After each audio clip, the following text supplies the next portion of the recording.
Hi everyone, welcome to the fall presentation. Our topic is about the structures of businesses and tourism during the pandemic. And this is our member list. As you can see on the screen, there are different countries in our group, including India, USA, and Vietnam. And my name is Lan. I'm from Vietnam. To be honest, the different time zone in our group is a huge problem in our group. So we divide our assignment into each part, following each country team, and then I'm in charge of two parts, including introduction and recommendation. Luckily, I work on introduction with Minh Tấn, and the perfect opening often creates a good impression, so we effort to discuss together many times to get more ideas and have a beautiful introduction and recommendation. I gave some suggestions and some recommendations from ideas based on the information on the internet. So hope you guys enjoy our project. So thank you so much. Um, Hello everyone, nice to meet you. My name is Võ Minh Tấn. So I will introduce a little bit about myself. I am a student at Faculty of Foreign Languages of Nha Trang University. I'm very happy when I have a great opportunity to take part in this international symposium. And in the research paper, I brought the introduction with member Lam in we find the research on the internet related to the topic. So we communicate with other members by using Messenger app. So in the net part, I wrote the supply chain with the member Cassandra. So we also find some article related to the supply chain. So in this part, we meet some difficulty when writing this part. Um, so because Cass from the US, we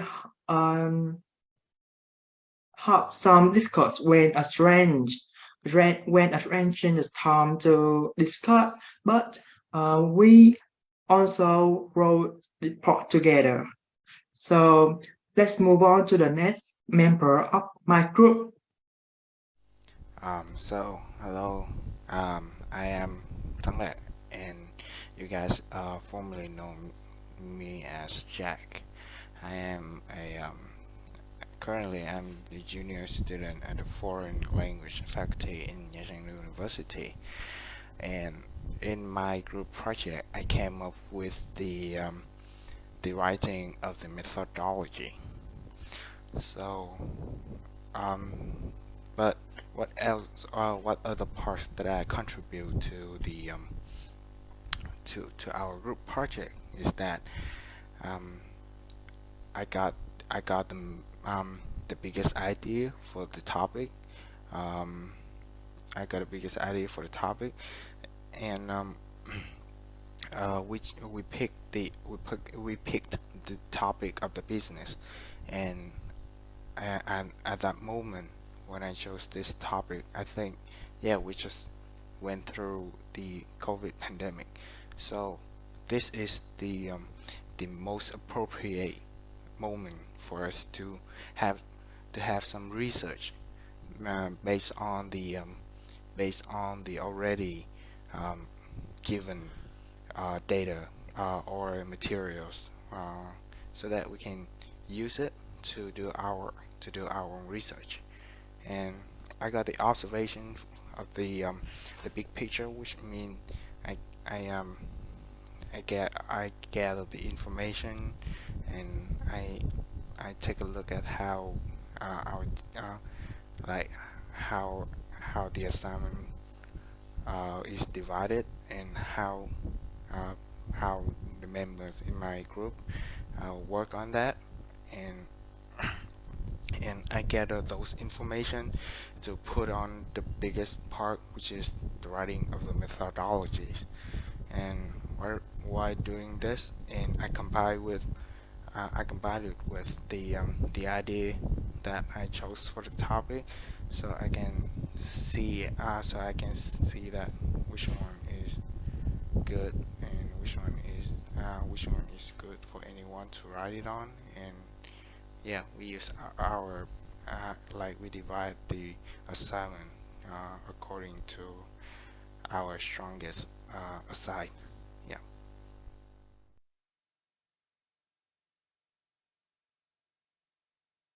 Hello everyone.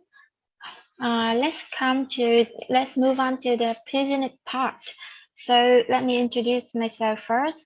My name is Phan Trần Phúc An, or you could call me An for short. That is my nickname. So I'm a third year student at Nha Trang University. So that the picture on the screen, as you can see, is the picture of myself when I was a child. So what did I contribute in our papers? So first I wrote the effect of COVID-19 pandemic on businesses in Vietnam, and I also researched some methodology that business owners in Vietnam used in order to keep their company operating. So the last thing is that I also collect other parts of our rootmates and then combine and apply template in order to have a perfect and good looking report papers. So next, I'm gonna share with you guys some information that I have researched about the the effect of COVID-19 pandemic on businesses in Vietnam. So as you can see on the screen, there are two main effects that Vietnamese businesses has to overcome. That's during the COVID-19 pandemic, that is the rising material cost and the temporary shutdown of factories and businesses. So last year there was our country has 60,000 businesses stop operating, and half of them has permanently, closed down, but half of the others, now they have operate again, but they still have to deal with the rising material cost. So next, I'm going to introduce you some methodology that business owners in Vietnam use to keep their companies working. So the first method is that let their workers work, sleep, and live at their workplace. So this method is what I have observed and researched based on some articles in Vietnam. So as you can see here, companies, for example, particularly Apple's or Samsung factories, they let the workers live in bunk beds or tents at their workplace, and they also, in order to prevent COVID-19 pandemic and protect their workers from the pandemic, they isolate their workers and subjected them to stringent virus controls, and they also secure early vaccine access. And not only that, they also raise wages for workers who agree to work during the pandemic lockdown. I think that is a good idea. they can, you know, create jobs for the workers can also avoid being unemployed during the pandemic. The method two is that selling products through social media or electronic commerce. So during the lockdown, as you know, we cannot go out and eat at restaurant or food stores. Um, and the local government also provides grocery to each household, but to be honest, it's not enough. And people had to, you know, buy groceries so that, yeah, so that the grocery shop, they started to sell their products, to sell grocery, or restaurant, they started to sell foods, to sell drink through social media and electronic commerce. And the customer just simply sit at home, don't have to go out and, you know, order food or grocery or drink through electronic commerce. And there would be a shipper who will deliver their goods to them.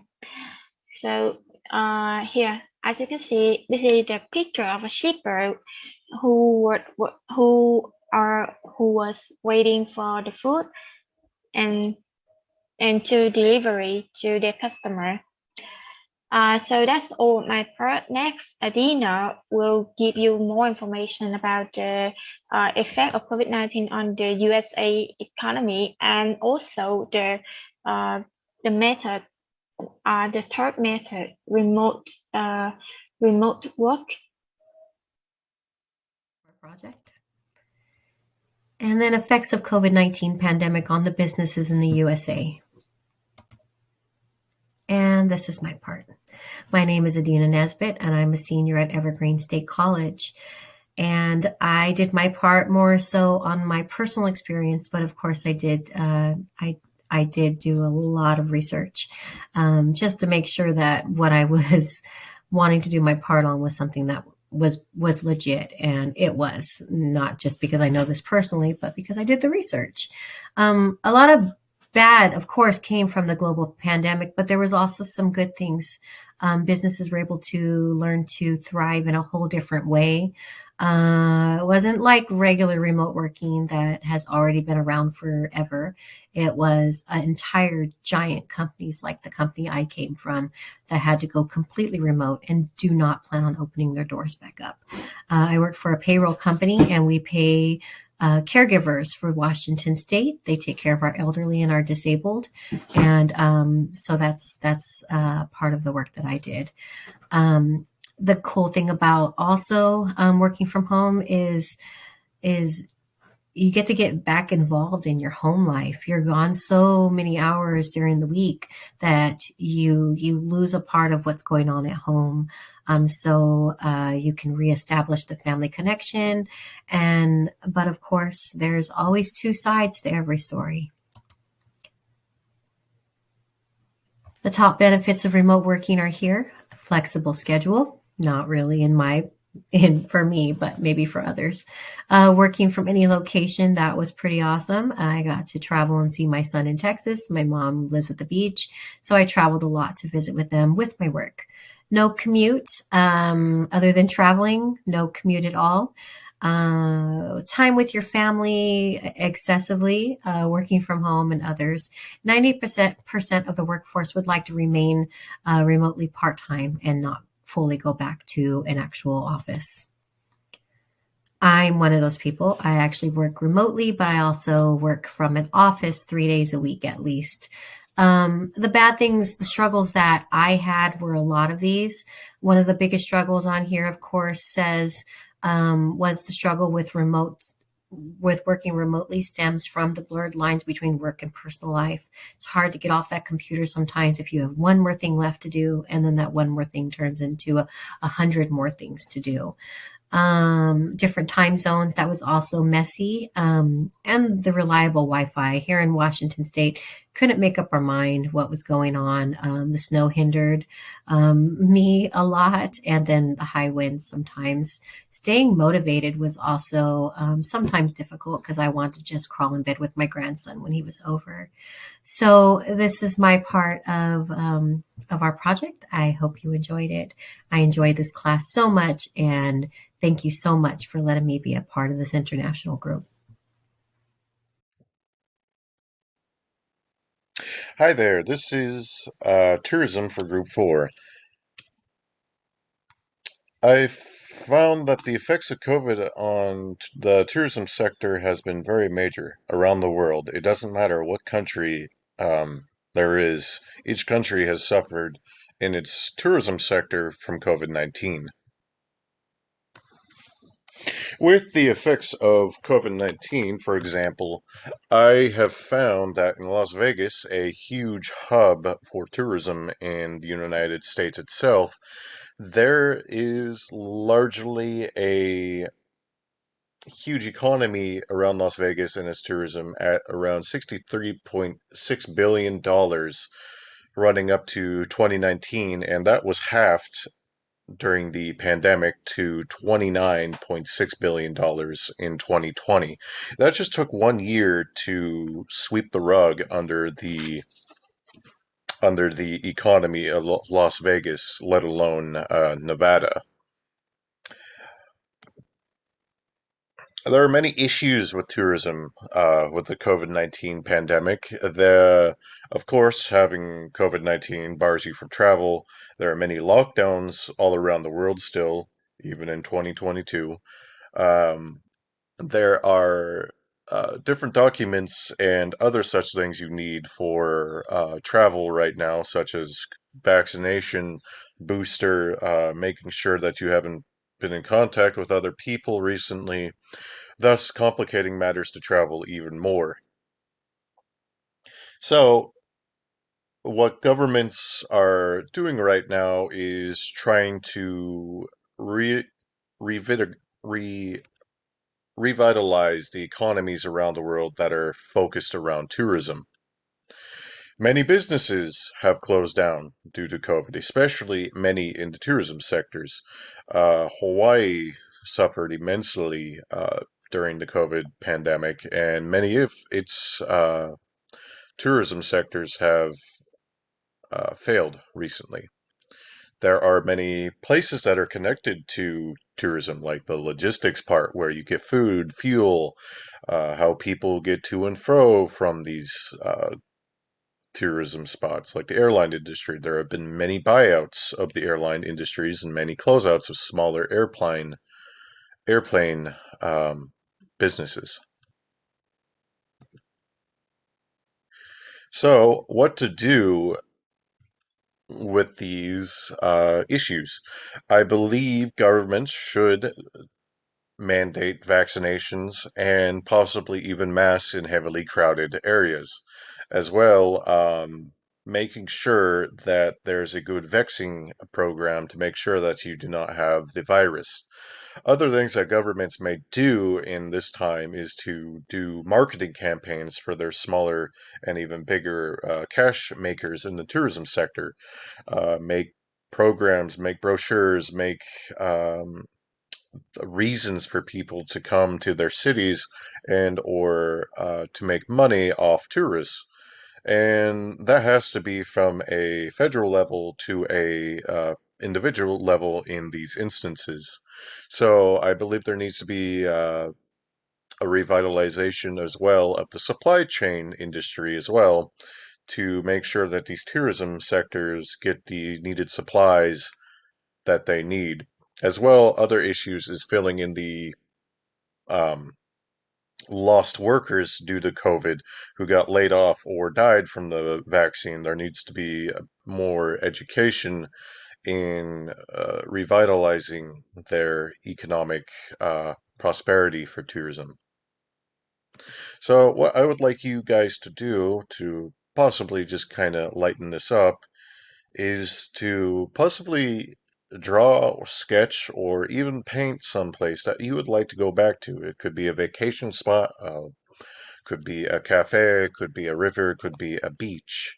Anywhere that you would like personally to just go back to as a vacation and to possibly even go back there and spend money and to just kind of give back to the economy to set things back into motion.